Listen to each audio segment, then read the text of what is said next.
एक जंगल में घोंसले में सुजाता नाम की कौवी सास की थी। उसकी दो बहुएं थी, बड़ी बहू मेघा चिड़िया, छोटी बहू मीठी मैना। जब से देवरानी मैना इस घर में आती है, घर की शांति भंग हो जाती है। अक्सर जेठानी और देवरानी मैना के आपस में सोच विचार नहीं मिलते थे, जिस कारण वो बहुत झगड़ा करते थे।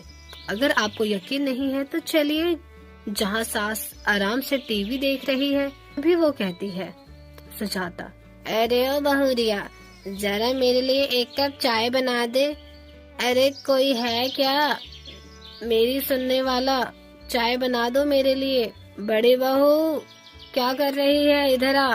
सास की एक आवाज सुनते ही दोनों बहुएं वहाँ पहुँच जाती है। तो सुजाता बोलती है, सुजाता, क्या तुम दोनों मेरी आवाज सुनाई नहीं देती? अपनी सास को नजरअंदाज करोगी? इतना बड़ा घर भी नहीं है कि आवाज ना जाए मेरी। मेघा, वो मम्मी जी, मैं बस आ ही रही थी, हम आपको नजरअंदाज भला कैसे कर सकते हैं। मीठी, माँ जी मैं भी आ गई बस। सुजाता, आरती उतारो फिर, बहुत बड़ा उपकार किया है ना तुमने यहाँ आकर। मेघा, माँ जी मैं तो खाना बना रही थी, लेकिन देवरानी ने जानबूझकर आपकी आवाज को नजरअंदाज किया है, वो खाली बैठी थी फिर भी। मीठी, माँ जी जेठानी जी झूठ बोल रही हैं, हमेशा मैं ही जाती हूँ, वो नहीं जा सकती। सुजाता, हे भगवान, तुम दोनों कितने कामचोर बहुएं हो, ये मुझे अब पता चला है धीरे धीरे।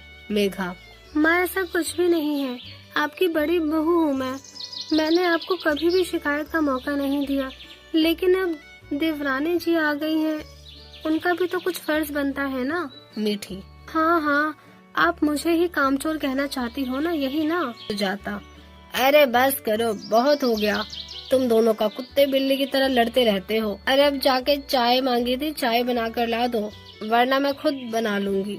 मीठी, माँ जी मैं लाती हूँ आपके लिए चाय। मेघा, नहीं माँ जी मैं लाती हूँ बनाकर आपके लिए अदरक वाली चाय।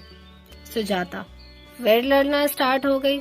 मीठी बहू मेरे लिए नाश्ता बना दे और बड़ी बहू तुम चाय। दोनों अपना काम सुनकर वहाँ से चली जाती हैं और चाय नाश्ता बनाकर अपने सास को देती है।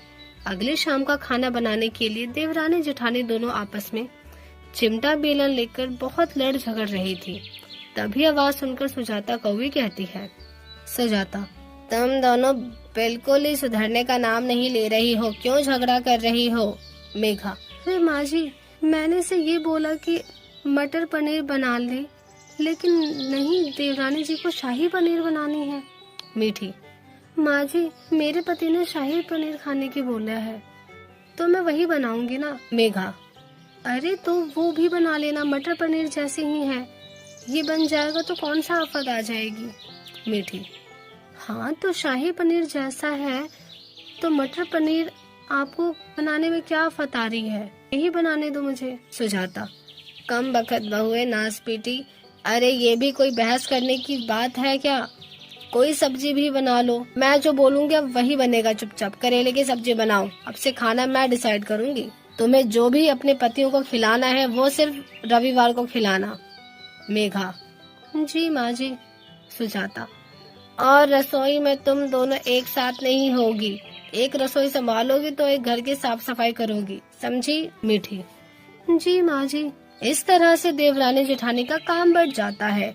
एक बार देवरानी घर के जाले साफ कर रही थी, जो जेठानी के ऊपर गिर जाता है, तो फिर से दोनों झगड़ा करने लग जाती हैं। सास कोई की शक्ल देखते ही दोनों चुप हो जाती हैं। जेठानी चिड़िया का धक्का देवरानी मैना को लग जाता है। वो दोनों चिल्ला रही थी कि सास कौवी फिर से उनके सामने आ जाती है। दोनों हंसकर कहती हैं, मीठी, अरे माँ जी अब हम दोनों प्यार से बात कर रहे हैं। सुजाता, लेकिन मुझे तो तुम दोनों लड़ रही थी। मेघा, अरे नहीं माँ जी, मैं बहुत खुश हूँ, देखिए साथ में जैसे कि दोनों बहनों का जुड़ाव। मीठी, बहुत खूब देवरानी, जेठानी ऐसे ही रहो, इस घर की सुख शांति भी बनी रहेगी और तुम्हारे आपस का प्यार भी।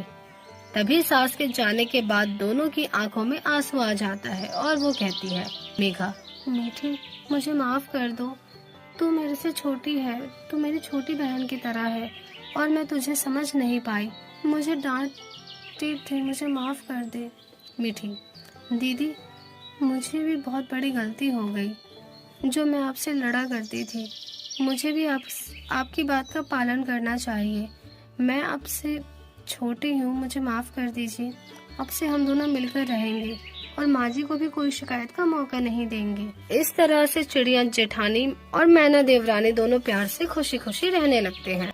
अंजना चिड़िया का पति जग्गू कबूतर 3 हफ्ते से बीमार था, जिस वजह से उसकी बचत के पैसे कुछ दवाइयों में चले गए, कुछ घर के राशन खरीदने में। धीरे धीरे राशन भी खत्म हो गया था। तभी अंजना कहती है, अंजना, हे भगवान मदद करो मेरे घर में राशन भी खत्म हो गया है। उनकी तबीयत खराब है, चिंटू को भी भूख लगी होगी। मैं तो भूखी रह लूंगी, पर उन दोनों का क्या? कोई मदद करो ईश्वर, पैसे भी नहीं बचे। चिंटू, माँ मुझे भूख लगी है, कुछ खाने को तो दो। अंजना, बेटा घर में खाना खत्म हो गया है, मैं जरा बाहर से खाना लेकर आती हूँ। तो पिताजी के पास रहना, वो आराम कर रहे हैं। चिंटू, ठीक है माँ। ऐसा कहकर अंजना चिड़िया रोते हुए बाहर खाना ढूंढने चली जाती है। उसे मैना देखकर कहती है, मैना, अरे अंजना बहन, तुम रो क्यों रही हो? बड़ी परेशान लग रही हो, मुझसे अपना दुख तो बांटो। अंजना, क्या बताऊं, घर की परिस्थिति बताने में मुझे बहुत शर्म आ रही है। उनकी तबीयत खराब है, घर में खाने तक के लाले पड़ गए हैं और चिंटू को भी भूख लगी है। घर चलाने का कोई साधन नहीं, बस खाने की तलाश में जा रही थी। मैना, हे भगवान, इतनी आर्थिक स्थिति खराब है, मुझसे कह देती, मैं खाने का इंतजाम कर देती। खैर सेठ जी राशन बांट रहे हैं, जाकर राशन लिया बाजार से और चीनी भी बची है उस। अंजना, शुक्रिया बताने के लिए, मैं उनसे कुछ ले आती हूँ, बाजार जाके चिंटू के लिए कुछ बना दूंगी। ऐसा कहकर अंजना चिड़िया बलवंत कौवे सेठ के पास जा पहुंचा, जहाँ सारा राशन खत्म हो चुका था। अंजना, सेठ जी जरा मुझे भी राशन में बाजरा दे दीजिए। सेठ जी, बाजरा तो खत्म हो गया है चिड़िया रानी, 10 किलो चीनी बची है, इसे ले जाओ चाहती हो तो। अंजना, सिर्फ चीनी से तो हम खाना नहीं खा पाएंगे, और चाय बनाने के लिए भी दूध चाहिए होती है। इतनी चीनी का क्या करेंगे? ले जाती हूँ, कुछ तो काम आ ही जाएगा ना। ठीक है सेठ जी, आप ये सारी चीनी दे दीजिए मुझे। धीरे धीरे करके अंजना आखिरकार इतनी सारी चीनी ले आती है और कहती है, अंजना, क्या करूँ मैं इसका, इतनी चीनी का मुझे तो समझ नहीं आ रहा, दिमाग ने चलना ही बंद कर दिया। तभी चिंटू अपने दादी जी के बुढ़िया के बाल बनाने वाली मशीन से खेल रहा था।